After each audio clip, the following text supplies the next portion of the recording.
Tal? Buenas tardes, qué gusto saludarles. ¿Cómo están?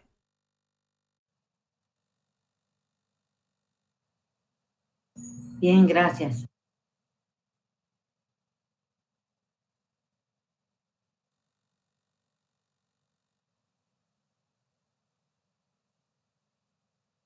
Todos, ¿verdad? Sí,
Bueno, ¿logran escucharme bien? sí, licenciado. Sí, perfecto, muchísimas gracias. Vamos a, a dar inicio. ¿Pueden ver la presentación? Sí, Perfecto, muchísimas gracias. Bueno, sean bienvenidos, futuros auditores y auditoras. Permítanme presentarme, mi nombre es Gustavo Adolfo Medina Vázquez y voy a ser su guía en esta emocionante aventura llamada Auditoría 2. Pero no se preocupen, no vamos a ser tan serios y formales como los agentes secretos de las películas, ¿verdad? Aquí el único secreto que vamos a descubrir es cómo hacer una auditoría de manera efectiva y divertida. Entonces, sobre todo quiero que se sientan cómodos, quiero que se sientan en confianza para poder participar en clase. No hay preguntas tontas, solo oportunidades de aprender y de que podamos crecer juntos. Así que no duden en levantar la mano en la opción que da la plataforma y compartir sus ideas y debatir con sus compañeros, ¿verdad? Para que todos podamos hacer de esta clase más dinámica. La auditoría es un trabajo en equipo y todos tenemos algo valioso que aportar. Entonces su participación y sus aportes son sumamente valiosos y son bienvenidos. Yo realmente estoy bastante emocionado de poderlos tener como estudiantes y estoy bastante seguro de que vamos a hacer un gran equipo y vamos a lograr grandes cosas en este curso. Entonces, la auditoría no es solo números y documentos y papeles, sino que es una disciplina llena de sorpresas y de desafíos bastante emocionantes. Entonces, para mí va a ser un enorme placer el poder estar con ustedes y compartirles el poco o mucho conocimiento que pude haber adquirido. Y como pueden ver en pantalla, hay un correo electrónico, el cual lo vamos a utilizar para cuestiones estrictamente formales y académicas. Por ejemplo, si tienen alguna falta y por el tema de la asistencia, pues se comunican a ese correo o otras cuestiones totalmente por cuestiones académicas.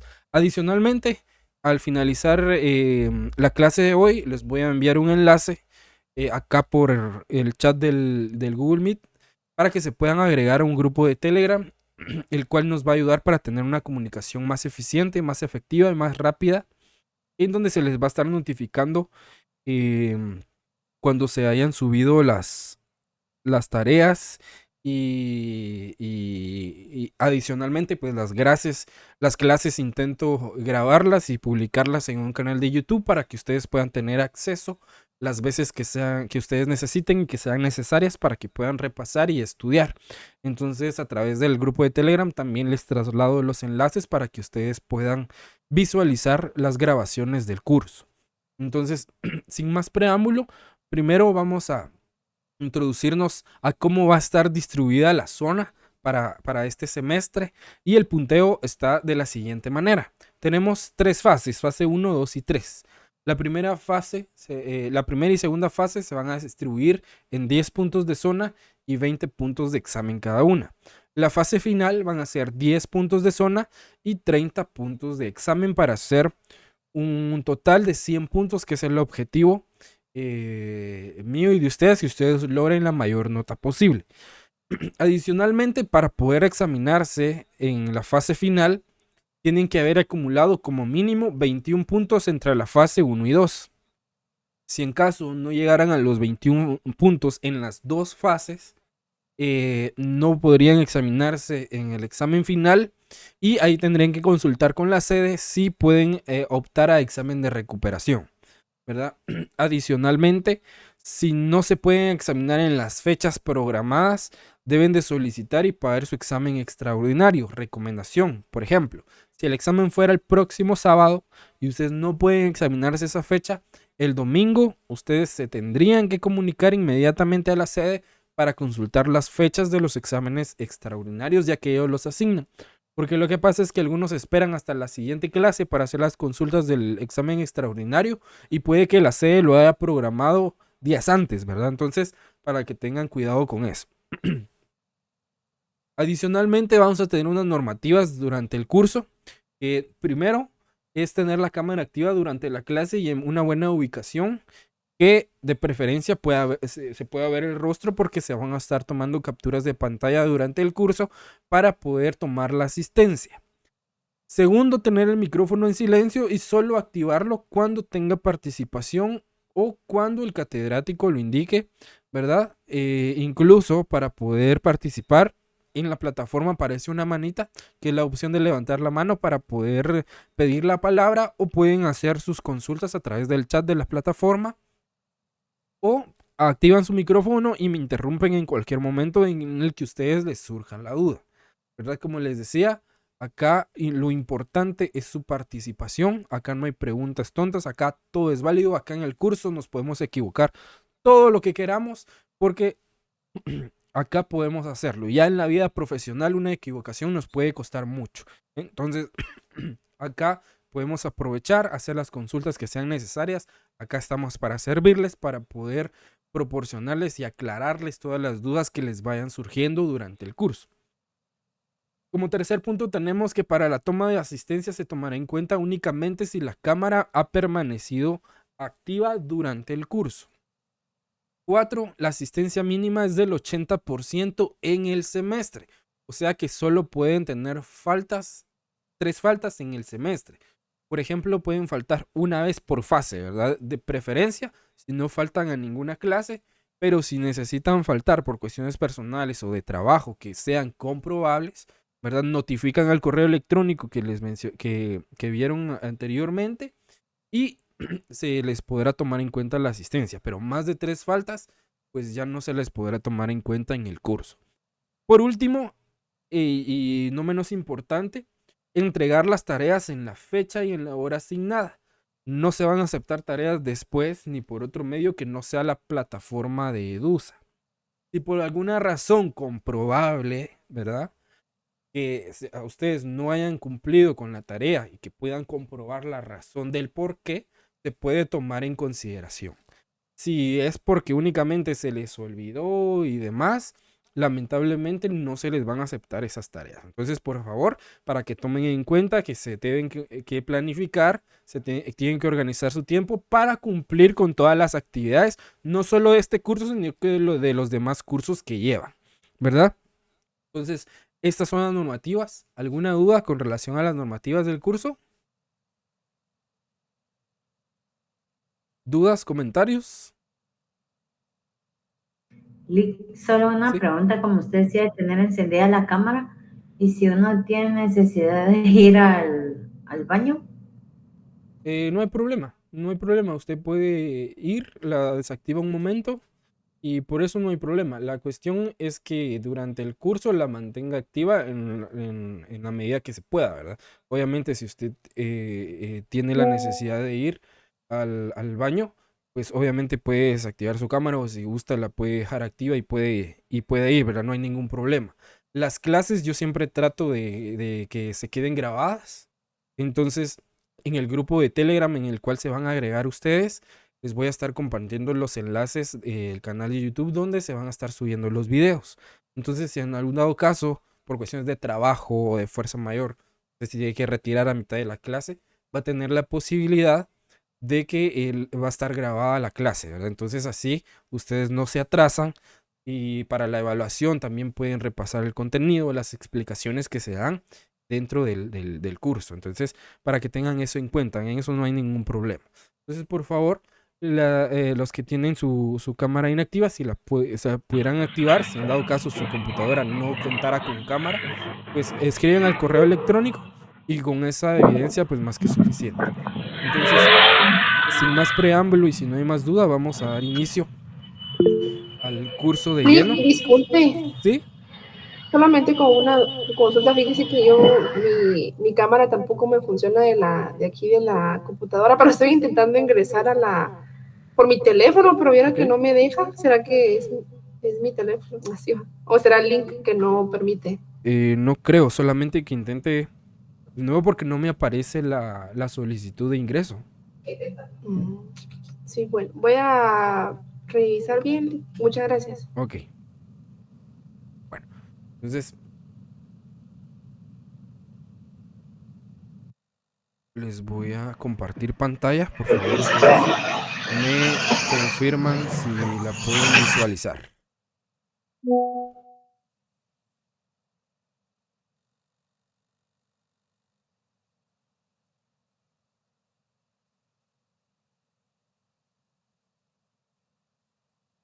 ¿Pueden visualizar la pantalla? Sí, ya se ve. Ok, perfecto. Bueno, vamos a iniciar directamente ya con el contenido del curso de Auditoría 2 y vamos a ir analizando las normas internacionales de auditoría. No las vamos a ver todas, porque más adelante ustedes tienen un curso de normas internacionales de auditoría donde van a profundizar un poco más. Acá vamos a ver las normas que a mi consideración son las más relevantes y las cuales son las que prácticamente se ven a diario, ¿verdad? Vamos a analizarlas, vamos a tratar de generar debate, de escuchar sus opiniones. Por favor, si van teniendo alguna duda, no tengan pena en poder activar su micrófono y hacer su pregunta o a través del chat hacer las preguntas que consideren necesarias. Para eso estamos acá, para poder resolver las inquietudes que les vayan surgiendo. Como primer punto, vamos a evaluar o vamos a analizar la NIA 230, que como ustedes saben, las normas internacionales de auditoría son la Biblia del auditor, ¿verdad? Ustedes son las normas que nos dan las bases, los fundamentos, los principios y demás para poder llevar a cabo una auditoría de manera efectiva y una auditoría de calidad. Entonces, vamos a evaluar hoy, si nos da tiempo, 3 normas: la norma 230, la norma 300 y la norma 315. La norma 230 nos habla de la documentación de auditoría. También les quiero recordar que la plataforma, y por favor eso sí quiero que me lo confirmen, ya les debería de aparecer el material de apoyo de las 3 normas que vamos a ver el día de hoy y la presentación. Entonces, para que ustedes la puedan tener a la mano y vayan viendo ahí también el contenido. Y sobre esos materiales va a ser la evaluación. Entonces, continuando, la NIA 230, que es la documentación de auditoría, es una norma fundamental porque cuando realizamos una auditoría, la documentación de esa auditoría es parte integrante y parte fundamental del proceso de la auditoría. Como todas las normas cuentan con una estructura, tienen sus alcances, tienen sus objetivos, en algunos casos tienen definiciones, tienen el cuerpo de la norma y tienen requerimientos. El alcance de esta norma nos dice que trata de la responsabilidad del auditor de preparar la documentación de auditoría. Eso quiere decir que nosotros como auditores vamos a ser los responsables de documentar todo el proceso de la auditoría desde que inicia hasta que termina.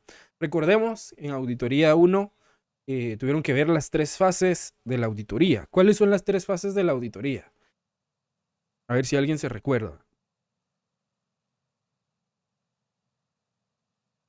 ¿Cuáles eran las 3 fases de la auditoría?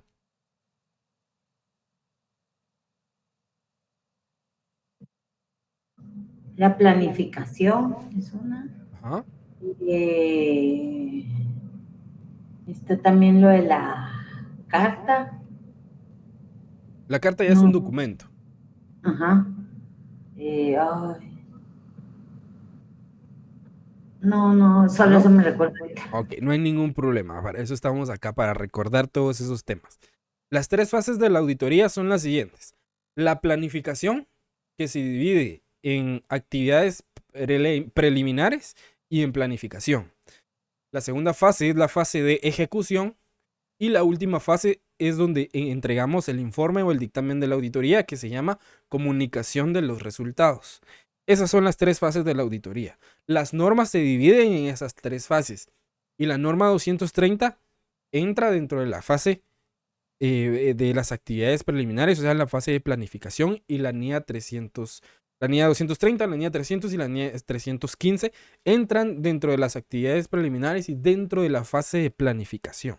Entonces, acá en el alcance de esta norma nos dice que nosotros como auditores somos los responsables de preparar, de recabar y documentar todo el proceso de la auditoría. O sea, hacer nuestros legajos de trabajos, nuestros archivos permanentes en los cuales vamos a guardar toda la documentación y la información del cliente. Entonces,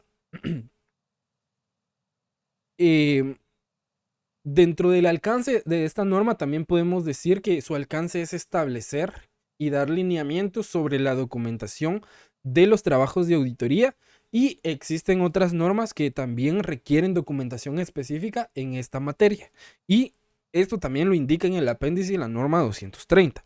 También debemos tener en cuenta que debemos de preparar de manera oportuna la documentación de evidencias, de tal forma que nos proporcionen o un registro suficiente y adecuado que será la base para el sustento de nuestra opinión, o evidencias de que la auditoría se realizó siguiendo o de conformidad con las normas internacionales de información financiera y con las normas internacionales de auditoría, o cualquier tipo de regulación y legislación aplicable a la empresa que se está auditando. Algo muy importante, que eso sí quiero que los tengan en cuenta: si hay algún concepto que ustedes no conozcan, vayan anotándolo. Al finalizar, en la fase 3, ya para el examen final, vamos a entregar un glosario de términos, en los cuales en la fase 2 se les va a indicar cuál es el mínimo de definiciones que deben de tener en ese glosario, ¿sí? Entonces, para cualquier palabrita que ustedes no la conozcan, porque vamos introduciéndonos a nuevos conceptos, ¿verdad? Que en algunos casos son complejos, para que los anoten, los investiguen, y al finalizar el curso o al finalizar el semestre se va a entregar ese glosario de términos, en los cuales, si por ejemplo paguen mal en la nota, les puede ayudar a nivelarse. Entonces, para que tomen eso en cuenta. ¿Alguna duda con el tema del glosario?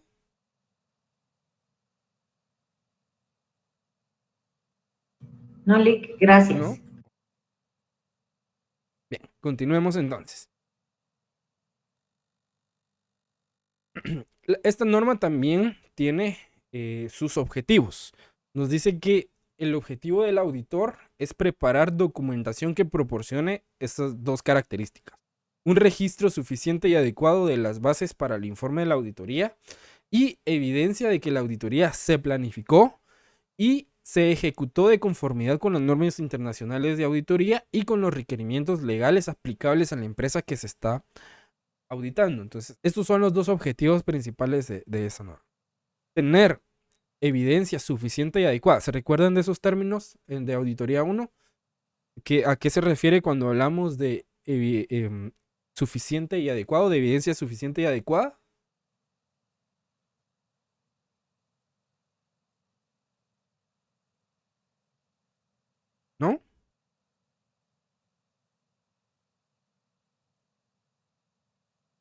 Cuando hablamos de evidencia suficiente y adecuada, ok, perfecto, no hay problema, Lorena. Cuando hablamos de suficiente y adecuado, nos referimos en términos de la evidencia. Eh, Cuando hablamos de la documentación, cuando se refiere al término suficiente, se refiere a la cantidad de evidencia que vamos a recabar. Y cuando hablamos de adecuada, se refiere a la calidad de esa evidencia. Podemos tener 1000 documentos, pero que no van a ser adecuados. ¿Sí? Puede que solo la mitad o el 30% de toda esa documentación vaya a ser adecuada para documentar o para evidenciar nuestra auditoría. Entonces, esa es la relación, o eso es lo que significa cuando hablamos de evidencia suficiente y adecuada, o cuando hablamos de los términos de suficiente y adecuado. Suficiente, que se refiere a la cantidad de evidencias, y adecuado, que se refiere a la calidad. No necesariamente tenemos que tener una gran cantidad para tener una calidad de evidencia, ¿verdad? A veces es viceversa, ¿verdad? Pero cuando es necesario documentar bastante, tener bastante evidencia, pues hay que hacerlo, ¿verdad? Sobre todo si es de calidad. Acá nosotros tenemos que tener dos definiciones claves en esta norma. Uno, saber qué es documentación de la auditoría. Y dos, qué es un auditor con experiencia, porque eso lo menciona la norma en su apéndice de definiciones. Cuando hablamos de documentación de la auditoría, se refiere a que es el registro de los procedimientos realizados en el cliente, o es la vinculación de evidencia obtenida durante el proceso de auditoría. Entonces, esto comprende todos los documentos y registros sobre los que el auditor ha tenido conocimiento y ha inspeccionado o ha revisado. Y el auditor con experiencia se refiere a que es la persona interna o externa a la firma de auditoría que tiene un entendimiento amplio o completo sobre procesos de auditoría, incluyendo las técnicas de auditoría, sobre requisitos legales y regulaciones aplicables, sobre el entorno del negocio en que opera la entidad que se está auditando, o sobre asuntos de auditoría e información relevante de la industria de la entidad que se está auditando. Entonces, el proceso de documentación de la auditoría es posible o es quizás el momento más importante y trascendental del trabajo del auditor, porque es la oportunidad para poder acceder y obtener evidencia sobre cada una de las aseveraciones o afirmaciones de la auditoría en forma suficiente y adecuada. Entonces, todas estas evidencias se deben de vincular en papeles de trabajo como garantía de que el trabajo se llevó a cabo con la diligencia profesional que corresponde. El término de diligencia profesional en Auditoría 1, cuando vieron el código de ética en los 5 principios, habla de competencia y diligencia profesional, ¿verdad? Que debemos de ser, en pocas palabras o en términos coloquiales, debemos ser chispudos para poder resolver problemáticas que se nos presenten. A eso se refiere la diligencia profesional. Entonces, también existe el riesgo que un mal proceso de obtención de evidencia o de documentación en la preparación de la documentación de auditoría nos conlleve a un desenfoque del trabajo o nos salgamos del objetivo o del alcance del trabajo de la auditoría. Y eso conlleva a conclusiones erradas, ¿verdad? Nos podemos equivocar en la opinión que estemos dando acerca de un juego completo de estados financieros. Y en consecuencia, un trabajo puede quedar descalificado para sustentar la opinión final del auditor frente a los estados financieros auditados, ¿sí? Entonces, de ahí resulta necesario el control de calidad sobre estos procesos de auditoría y por supuesto, el factor humano, que es determinante en los resultados de la obtención de evidencia de la auditoría. Entonces, para esto, la norma nos da unos requerimientos. Dentro de estos requerimientos, nos habla de la preparación oportuna. La preparación oportuna nos dice que se refiere a que el auditor va a preparar la documentación de auditoría oportunamente durante la realización de la auditoría. ¿Qué significa esto? Que nosotros, al momento en que recibimos el requerimiento del cliente, nosotros desde ese momento debemos de empezar o debemos de iniciar el proceso de documentación. Recuerdan las 3 fases, ¿verdad? Ya las habíamos mencionado. La planificación, la ejecución y la comunicación de los resultados. Entonces acá estamos enfocados en la planificación. La planificación se divide en 2 fases. Las fases preliminares a la aceptación del encargo y la planificación una vez aceptado el encargo de auditoría. Entonces el proceso se da de la siguiente manera. Un cliente manda sus términos de referencia, que los términos de referencia contienen el tipo de trabajo que el cliente necesita o que la empresa que quiere ser auditada necesita. ¿Sí? Contiene todas las características, los requisitos de lo que ellos necesitan que se debe de evaluar. Entonces, envían a diferentes firmas, piden sus cotizaciones, se tienen reuniones para conocer al cliente, para conocer la entidad, para poder identificar si existe algún riesgo potencial de asociación con el cliente para la firma de auditoría. Entonces, desde ese proceso en que se recibe, desde el momento en que se recibe los términos de referencia del cliente, desde ese momento nosotros tenemos que empezar a documentar. Intercambio de correos electrónicos, intercambio de referencias o de notas o de cartas, llamadas telefónicas, etc. ¿Por qué? Porque en un futuro, si llega a existir algún problema legal, nosotros tenemos toda la evidencia necesaria de las comunicaciones que se han tenido con el cliente. Si no hay algún documento o algún correo electrónico o alguna llamada, se puede hacer un acta y se puede autenticar después, ¿verdad? Obviamente con el aval del cliente. Entonces, todo ese proceso nos sirve a nosotros para ir documentando y ir haciendo nuestros expedientes de trabajo, independientemente de que se acepte o no el encargo o el trabajo de auditoría. A eso se refiere la documentación oportuna. Luego nos habla de documentación de los procedimientos aplicados y de la evidencia. Entonces, en los procedimientos aplicados y la evidencia nos habla de estructura, de contenido y extensión de la documentación. Entonces, esto tiene sus características. Por ejemplo, la documentación debe ser suficiente para permitir a un auditor experimentado la comprensión de los procedimientos de auditoría, la evidencia de auditoría y las conclusiones alcanzadas. ¿Qué quiere decir esto? Lo suficiente se refiere a que la documentación debe de ser una cantidad suficiente, ¿sí? Para que el auditor pueda hacerse de una base sólida para poder sustentar su opinión al finalizar el proceso de la auditoría.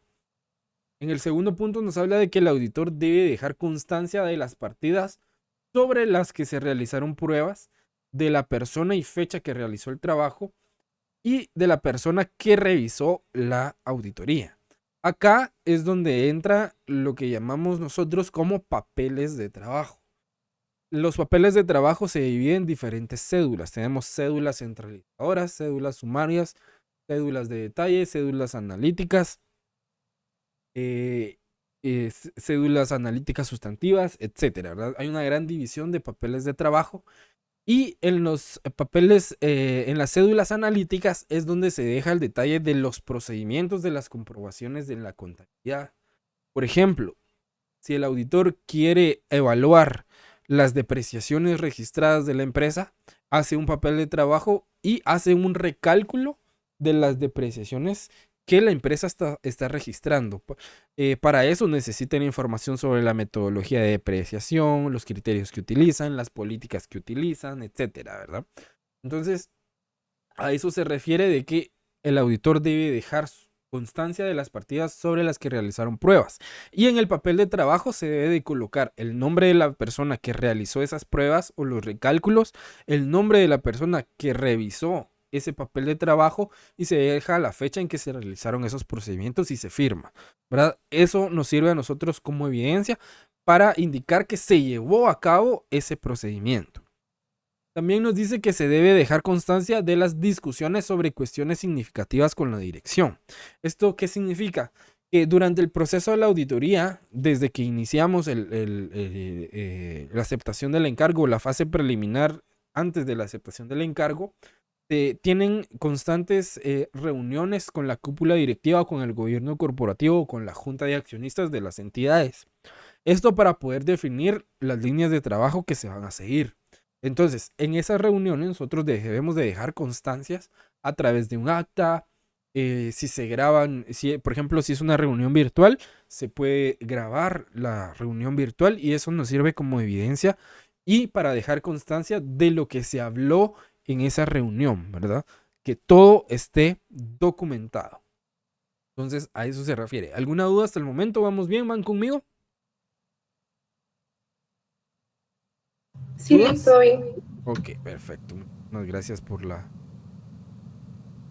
confirmación. Entonces, nosotros debemos entender, entonces, qué comprende la documentación de auditoría. Pero antes vamos a ver el siguiente procedimiento de los aplicados. Dice la inaplicación de un requerimiento. Esto quiere decir que van a haber circunstancias en las que un requerimiento de la norma no se va a poder aplicar a todas las entidades, ¿verdad? La norma nos da requerimientos estándar y el auditor decide si ese requerimiento es aplicable o no a la entidad a la que está evaluando. Entonces nos dice, si en circunstancias excepcionales el auditor juzga necesario dejar de cumplir un requerimiento de una NIA, se debe documentar el por qué otros procedimientos de auditoría alternativos alcanzan el objetivo y los motivos del por qué los procedimientos de las NIAs no alcanzan dicho objetivo.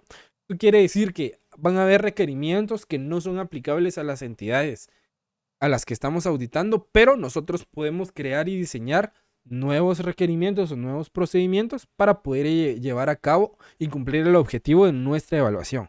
Pero si nosotros diseñamos un nuevo procedimiento que no está comprendido en la norma, nos dice que debemos dejar evidencia del por qué el objetivo que nosotros estamos diseñando y proponiendo sí logra alcanzar los objetivos que nosotros necesitamos y los procedimientos que tiene o los requerimientos que tiene la norma no, ¿verdad? Entonces a eso se refiere este requerimiento. Luego nos habla de las cuestiones surgidas después de la fecha del informe. Esto es algo muy importante. Nos dice que si en circunstancias excepcionales el auditor aplica procedimientos adicionales o alcanza conclusiones nuevas después de la fecha del informe, el auditor documentará las circunstancias observadas, los efectos sobre el informe, la fecha y personas que realizaron y revisaron los cambios en la documentación. Esto no es tan común que se dé, pero puede llegar a suceder. Dado caso que ustedes ya hayan cumplido con las 3 fases de la auditoría, incluso ya hayan entregado la fase final, que es el informe, ya hayan comunicado los resultados al gobierno corporativo de la empresa o a la junta directiva o a la asamblea de accionistas, y de repente llega a su conocimiento de que existe alguna situación que puede llegar a modificar la opinión que se dio en ese informe. Entonces nosotros tenemos la responsabilidad de ir con el cliente y decirle, surgieron nuevas circunstancias, tenemos evidencia que puede modificar la opinión que se dio en el informe. Entonces se debe dejar documentado el proceso del por qué se va a volver a evaluar ese informe. Ese informe automáticamente quedaría anulado, pero queda documentado. Y en un documento circunstanciado se definen todo el detalle del por qué ese informe ya no va a ser tomado en cuenta, cuáles son los errores o los inconvenientes que presenta ese informe y cuáles son las nuevas características o las nuevas situaciones que se presentaron para que el auditor considerara cambiar su opinión o dar un nuevo informe, ¿verdad? Y como dice ahí, debe de incluir los efectos sobre el informe, la fecha y las personas que realizaron y revisaron los cambios en la documentación. Entonces, eso es sumamente importante.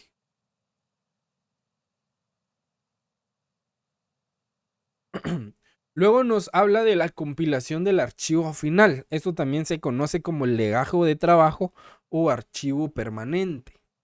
Entonces, en este legajo de trabajo o en este archivo permanente o en el archivo final de la auditoría, se debe de reunir lo siguiente. Nos dice reunir la documentación para el archivo final después de la fecha del informe. O sea, una vez entregado el informe, nosotros tenemos nuestro legajo de trabajo, pueden ser uno o varios slates, donde tenemos desde el proceso de las actividades preliminares a la planificación, toda la fase de ejecución, los intercambios de documentación con la administración, hasta que llegan los análisis del informe, el borrador del informe y el informe que se entregó al cliente. Entonces ahí es donde terminamos de conformar nuestro expediente. Nos dice también que no hay que eliminar la documentación de auditoría antes de su plazo de conservación, que por lo menos es un mínimo de 5 años.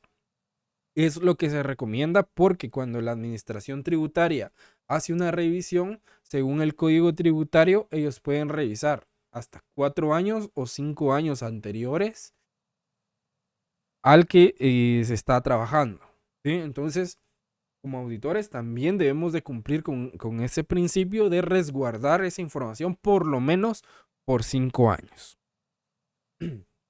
Luego nos habla también de que cuando se modifique la documentación, ¿sí? También ¿Sí? nosotros, digamos, como auditores independientes, en algún momento tendríamos que guardar todos esos expedientes de los clientes, digamos, por 5 años. Correcto. Correcto, Ok, porque, por ejemplo, la administración tributaria le llega a hacer auditoría a ese cliente. Y en algunos casos hay contribuyentes que se denominan contribuyentes especiales, que obligatoriamente cuando hacen su declaración anual del impuesto sobre la renta tienen que presentar estados financieros auditados por ley, ¿sí? Entonces, en esos casos específicamente, igual la recomendación es que se guarde documentación de todos los clientes, ¿verdad? Por lo menos en ese periodo de tiempo. Pero especialmente de los contribuyentes que SAT considera especiales a los cuales se les hace auditoría. Porque por ley están obligados en su declaración anual del impuesto sobre la renta a presentar estados financieros auditados o avalados por un auditor independiente. No por departamento de auditoría interna, no, por un auditor externo independiente. Entonces, esa firma de auditoría o ese auditor independiente debe de guardar todo el procedimiento que realizó la auditoría para que en algún momento SAT llame al auditor para alguna revisión de la auditoría, ¿verdad? Por cuestiones anómalas que haya encontrado en la contabilidad, el auditor pueda tener toda la documentación, ¿verdad? Porque si no, estaría cayendo también en un cohecho o en una asociación ahí ilícita, ¿verdad? Entonces, para resguardar nosotros nuestra profesión, nuestra integridad y demás, es necesario resguardar esa información y por eso es fundamental documentar absolutamente todo el proceso. Algunos pensarán que es algo tedioso, pero realmente puede que sea tedioso, pero es necesario. ¿Sí? ¿Estamos claros ahí? gracias, Lick. Ok, para servirle.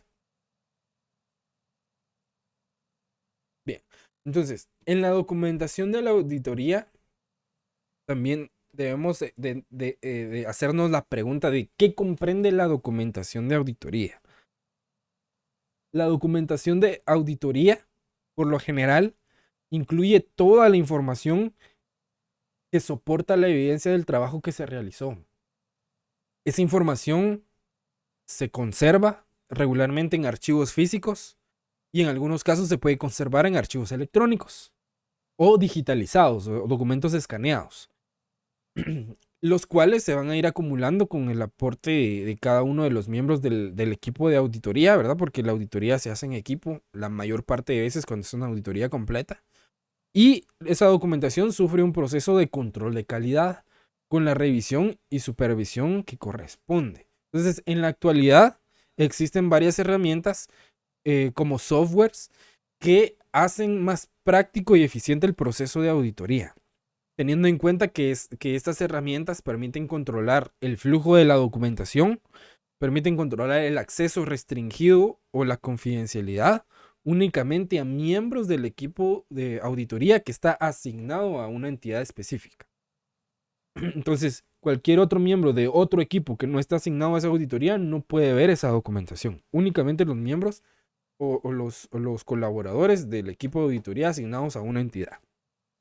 La documentación de auditoría también puede provenir de fuentes internas y de fuentes externas, de esas dos vías.